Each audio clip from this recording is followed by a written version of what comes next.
Olá, tudo bem? Bem-vindo ao canal João Calamares Biomédico e hoje eu quero falar com vocês sobre algumas habilitações e áreas em que você, profissional, pode seguir. Então é comum, principalmente quando você está aí no último ano da faculdade ou é um recém-formado, é às vezes complicado você escolher uma determinada área. Então o objetivo desse nosso vídeo e desse bate-papo é te mostrar um pouco mais da realidade da biomedicina, tá? Então, vamos começar por análises clínicas, que é a minha habilitação e provavelmente é a sua ou é a habilitação da maioria das pessoas que você conhece que trabalham com laboratórios. Então, análises clínicas, ela é uma habilitação que vai fazer com que você seja apto a trabalhar em laboratórios ou de rotina, que são esses laboratórios menores, geralmente o laboratório da sua cidade, aquele laboratório que você procurou estágio durante o seu período de faculdade, ou você vai conseguir trabalhar em laboratórios a níveis hospitalares. Então, esses laboratórios hospitalares são laboratórios de maior porte, que você consegue aí ter um conhecimento maior sobre os exames, porque você vê mais exames, são laboratórios que têm rotinas de UTI, pacientes internados, então você consegue ter aí uma possibilidade maior de exames laboratoriais. Então, talvez por questões de custo, questões financeiras, a faculdade ela habilita muito mais biomédicos em análises clínicas, porque o estágio acaba se tornando uma coisa barata para a faculdade. E isso é uma coisa que nós podemos também pontuar. Eu não sei ainda se existe uma resolução do Conselho Federal de Biomedicina ou dos conselhos regionais. Eu não sei se existe isso para que você saia habilitado em análises clínicas. Eu não sei se é uma obrigatoriedade do conselho. Isso a gente pode pesquisar mais a fundo em outra oportunidade. Mas as faculdades, em peso, elas habilitam você, biomédico, a trabalhar com análises clínicas. Então, o biomédico habilitado com análises, você pode aí ter conhecimento e vivência em hemato, bioquímica, urina, parasito, microbiologia, que são áreas aí que abrangem o laboratório clínico, tá? Então, outra área muito visada e que alguns profissionais saem é hematologia e banco de sangue. Então, é uma área exclusiva para se trabalhar com sangue, né? Com reações de transfusão. Você vai ter um domínio sobre a hemato, um domínio propriamente dito sobre a hemato. Então, você vai aprender doenças relacionadas ao sangue, como anemias, leucemias, reações leucemóides, ver qual as células sanguíneas que estão presentes nessas alterações. Então, isso é muito importante você saber, tá? Então, ela te habilita a isso. Outra habilitação que alguns biomédicos podem sair é uma habilitação em microbiologia. Então, algumas faculdades, elas oferecem esse estágio. E se não oferecem, o estudante busca por fora. Então, são habilitações que você precisa ter uma carga horária mínima. Se não me engano, mínima aí 360 a 420 horas. Então, você tem que...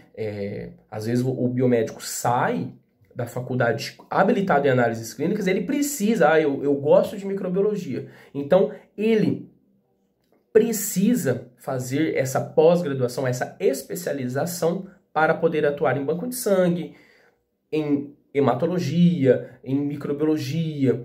Você também pode ser um biomédico habilitado em alimentos, tá? Então, você pode trabalhar com a parte bromatológica, vendo alimentos, controle de qualidade. Então, isso é uma coisa que se forma pouco, porque não é bem difundida, tá? Dentro aí da biomedicina.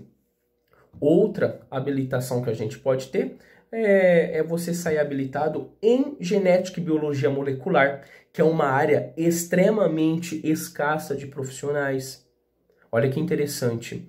É uma área que o futuro da ciência e da biomedicina se baseará em técnicas moleculares, visto que hoje a gente já vê sobre o Covid, por exemplo, né? O método mais preciso de diagnóstico para o vírus é as técnicas de reação da cadeia em polimerase, né, o famoso PCR.